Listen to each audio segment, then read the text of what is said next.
경의하는 김정은 원수님께서 조선노동당 제8차 사상일군대회에서 하신 연설, 혁명적인 사상공세로 최후 승리를 앞당겨 나아가자를 피 끓는 심장 속에 받아하는 온 나라 천만 군민은 70여 년 전 사상의 위력으로 포악한 강도 일제를 때려부시고 조국 광복의 새봄을 반드시 안아오리라는 승리를 굳게 확신하신 잊지 못할 타양의 봄날 3월 1일을 유다른 감회 속에 가슴 뜨겁게 돌이켜보고 있습니다.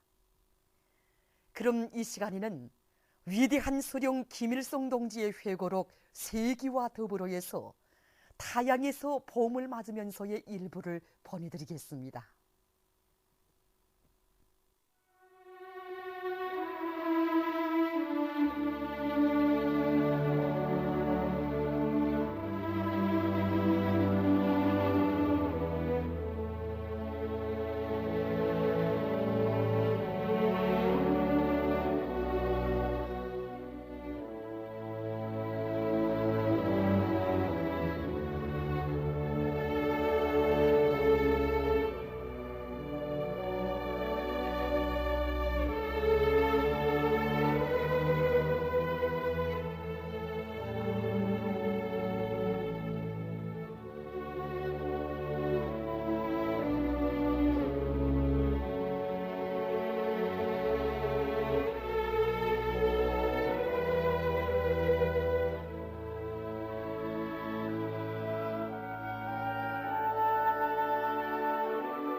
해방된 조국에 돌아온 다음 만경대간이 가족들과 친척들이 나에게 산에서 싸울 때 좋은 여자를 만났다는데 결혼식은 어디서 어떻게 했고 들러리는 누가 섰으며 상은 어떤 사람들이 차려주었는가고 자꾸만 물었습니다.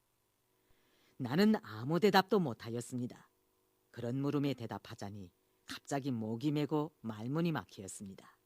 사실대로 설명하자니 할아버지 할머니가 가슴 아파할 것 같고 친척들도 섭섭해할 것 같아서 입을 열 수가 없었습니다.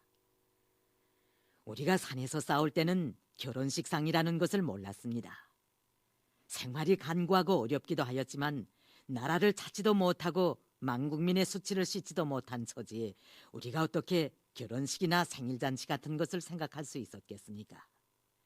우리 대호에는 그런 호사를 바라는 사람이 한 명도 없었습니다.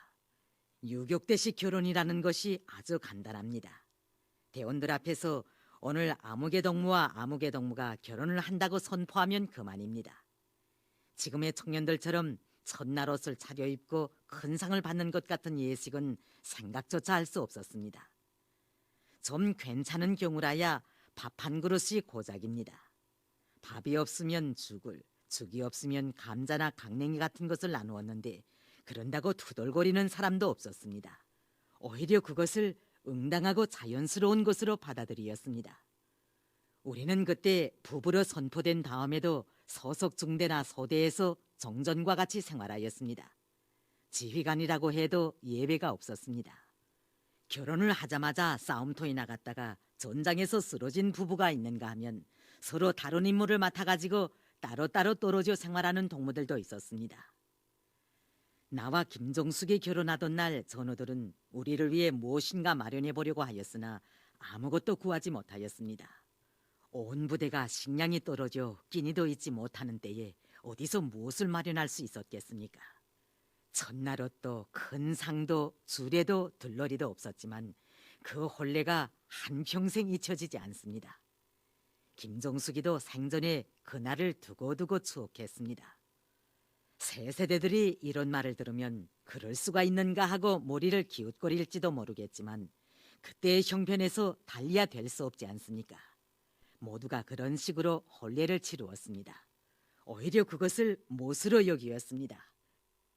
내일의 행복을 위해서 오늘의 고난을 달게 받아들이며 참고 견디는 데서 삶의 보람을 느끼는 것이 바로 항일유격대원들의 낙이었습니다. 그들은 후대들을 위해서 오늘의 조국을 위해서 그렇게 살았습니다. 나는 백두산 미령과 원동의 훈련기지에 있을 때 조국이 해방된 다음 전우들의 결혼식을 잘해주자고 생각했습니다. 그러나 정작 나라를 찾고 보니 그것도 마음뿐이었습니다. 해방은 되었으나 인민들의 살림살이도 넉넉하지 못하고 식량 사정도 무척 긴장했기 때문에 그렇게 할 수가 없었습니다. 해방 직후 장시우가 나를 찾아와 빨치산 출신이라는 사람이 평남도당에 자금을 꺼내다가 개인잔치에 쓰려고 하는데 그러면 되는가고 들이댄 적이 있었습니다. 누가 그런 행위를 했는가고 물으니 김성국이 도당에 돈을 꺼내갔다는 것이었습니다. 나는 김성국을 방에 불러다 놓고 리을소리대로 그의 무장을 해제하라고 하였습니다. 그런 다음 무슨 고난으로 도당 자금을 마음대로 다루는가고 추궁하였습니다. 김성국이 울먹거리면서 선정준이 잔치를 하는데 첫날옷도 해주고 이부자리도 갖춰주고 상도 차려주자고 그랬습니다. 혈육도 친척도 없는 사람인데 우리가 돌봐주지 않으면 어쩝니까? 라고 하였습니다. 그렇지만 나는 김성국을 호되게 비판하였습니다. 선정준에게 첫날옷을 해주고 이부자리도 갖춰주고 상도 차려주면 좋다는 것이야 낸들 왜 모르겠는가? 그런데 지금 어디 그럴 형편이 되었는가? 밥 한 그릇도 변변히 떠놓지 못하고 결혼식을 하던 지난날을 조금이라도 생각했더라면 덕무가 당에다 손을 내밀지 않았을 것이다. 나라 사정이 어려운 때에 빨치산 출신답게 동서남북을 살펴보면서 처신을 잘하라고 하였습니다. 그런 말을 해주고 김성국을 돌려보내긴 하였지만 가슴이 아팠습니다. 생사고락을 같이 하던 전우의 결혼식을 잘 차려주자고 애를 쓴 김성국의 그 마음이야 사실 얼마나 아름답습니까? 우리 투사들이 해방된 저국에 와서 결혼을 많이 했지만 다들 식은 소박하게 했습니다.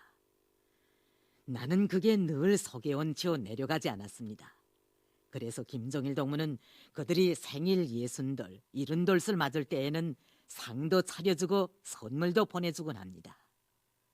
그런데 김정숙이만은 그런 낙도 보지 못하고 30살을 넘기기 바쁘게 이렇게 사진만 남기고 우리 곁을 떠나갔습니다. 나와 정숙이가 이 사진을 찍게 된 것도 우연이었습니다. 아마 혁명 전우들이 관심을 돌려주지 않았더라면 이것조차도 남기지 못했을 것입니다. 우리가 서부대를 데리고 떠날 준비를 하고 있을 때 하루는 동무들이 나를 찾아와 사진을 찍자고 하였습니다. 서부대 공작을 떠나면 언제 다시 만나게 되겠는지 모르겠는데 한 장 찍어서 기념으로 남기자고 하였습니다. 사진기도 얻어왔으니 김 장군은 얼굴만 빌려주면 된다는 것이었습니다. 군복을 입고 밖에 나가니 최연이 우리를 기다리고 있었습니다. 날씨는 아직 쌀쌀했지만 어디서나 봄 기온이 완연히 느껴지는 때였습니다. 나는 봄물이 오르기 시작한 나무에 기대어 전우들과 함께 사진을 찍었습니다. 오래간만에 남야영에 와서 만난 기념, 만났다가 다시 헤어지게 되는 서부대 공작 기념이기도 했습니다. 다른 동무들도 둘씩 셋씩 패를 모어 사진을 찍었습니다. 우리가 사진을 한창 찍고 있을 때 여대원들 몇이 어떻게 낌새를 챘는지 우리 곁에 달려와 자기들도 사진을 찍겠다고 하였습니다. 그래서 여대원들과도 몇 장 찍었는데 그들이 나와 김정숙이더러 둘이서 함께 찍으라고 했습니다. 김정숙은 그 말을 듣자 부끄러움을 타면서 여대원들의 등 뒤에 가서 숨어버렸습니다. 여대원들은 김정숙의 등을 막무가내로 떠밀었습니다. 그는 내오를 하며 어쩔 바를 몰라 했습니다. 전우들이 등을 떠미는 통에 그가 웃으면서 내 곁에 밀려왔습니다. 동무들은 그 순간을 놓치지 않고 샤타를 눌렀습니다. 내가 일생에서 개별적으로 여전우와 함께 사진을 찍은 것은 그것이 처음일 것입니다. 나와 김정숙에게 있어서는 결혼 사진이나 다름없었습니다. 그때만 해도 우리는 혈기왕성한 청춘들이었습니다. 꿈도 많고 웃음도 많은 때였습니다. 타향에서 봄을 맞이했지만 다들 신심에 넘쳐 있었고 기세도 좋았습니다. 나나 정숙이로서는 결혼 후 처음으로 맞는 잊을 수 없는 봄이었습니다. 나는 그 봄을 영원히 기념하고 싶어 사진 뒷면에 타향에서 봄을 맞으면서 1941 3.1 비야영구에서라는 글을 써놓았습니다. 우리는 이 사진이 역사에 남아 이처럼 큰 박물관에 전시되리라고는 상상조차 하지 못했습니다. 항일혁명을 20년 동안이나 했는데 사진을 많이 남기지 못한 것이 아쉽기만 합니다. 그러고 보면 사진을 찍자고 발기한 동무들이 참으로 고마운 사람들이었습니다. 김정숙은 다른 여대원들과 똑같이 중발머리를 하고 다녔습니다. 그런데 이 사진을 보면 머리 모양새를 도저히 알 수 없습니다. 머리칼을 군무 안에 모조리 뭉그려 놓았기 때문에 알 수 없게 되어 있습니다. 그게 다 사연이 있습니다. 그해 봄에 내가 서부대를 데리고 만주와 국내로 나갈 때였습니다. 소련 국경을 넘어 훈춘 땅을 지나가는데 이상하게 발이 후끈후끈해 났습니다. 처음에는 행군을 많이 해서 그런가 보다 하고 무심히 생각했는데 걸음을 옮길 때마다 발바닥에 무엇인가 따뜻하고 부드러운 것이 와닿는 감촉을 느꼈습니다. 그래서 신발을 벗어보았더니 바닥에 머리칼로 만든 깔개가 깔려있지 않겠습니까?